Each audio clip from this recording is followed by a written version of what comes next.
Hello everyone, welcome back to my new blog. আজকে কিন্তু এই যে সব ঢঙ্গিনীদের সাথে আমরা আজকে যাচ্ছি কোথায় বলো তো? ট্যুরে ভাবছো? একদমই নয়, আজকে যাচ্ছিলাম কাজে। আর দিদির দরকার ডলার, যদি কারোর ডলার থেকে থাকে আমার অ্যাকাউন্টে দিয়ে দাও, আমি দিদিকে ট্রান্সফার করে দেবো। আর এই যে মানে সারাক্ষণ কানে দুটো হেডফোন গুঁজে গান আর গান, গান আর গান। আর জুয়েলদা তো ভীষণই ব্যস্ত, জুয়েলদাকে দেখানো আর না দেখানো সমান, জানি না কেন, মানে আলাদাই চলে জুয়েলদার। তাও সত্ত্বেও আয় বলল। তারপরে আর কি, ওখান থেকে আমার কাজ মিটে যাওয়ার পরে আমরা সবাই ডিনার করে শুতে চলে আসি। আর শুতে এসে শুভদার অবস্থা খারাপ, কারণ শুভদা তো বিছানা করতেই পারছিল না। এই জন্য বলে বিয়ে করার পর বউকে দিয়ে কাজ করাতে নেই, নিজেকেই কাজ করতে হয়। শুভদা শুনে রাখো, নিজেই কাজ করবে এবার থেকে, বলে দিলাম। আর এই যে আবার এসছে, কী বলতে চাই ভগবান জানে। আর এখন বাজে ভোর 6টায় প্রত্যেকের চেহারাটা দেখো, মানে দিদিকে অ্যাটলাস দেখো, ওরে কি ঠান্ডা, মানে আমাদের সবার অবস্থা জমে গেছিলাম আমরা, এতটাই ঠান্ডা ছিল ওখানে।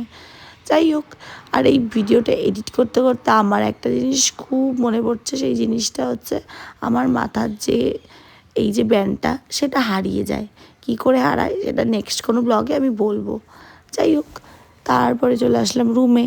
দেন একটু ফ্রেশ হয়ে একটু রেস্ট করে চলে এসেছিলাম, মানে আমরা যাব এখন রিহার্সালে, তাই জন্য রেডি হচ্ছিলাম।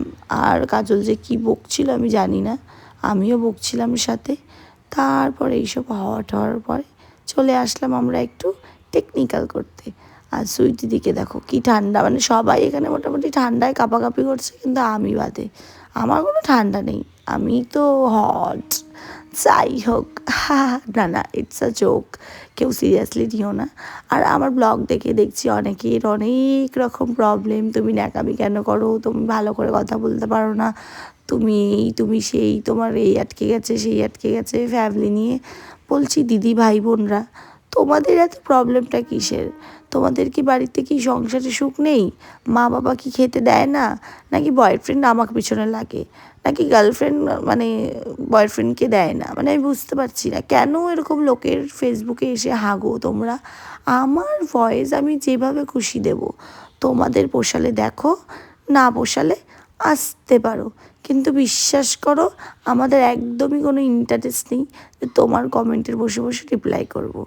এই যে ম্যামের সাথে দেখা হয়ে গেল, ইনি হচ্ছে ভোজপুরির একটা নায়িকা, যদি কেউ চিনে থাকো অবশ্যই কমেন্টে জানিও। আজকের মতো টাটা।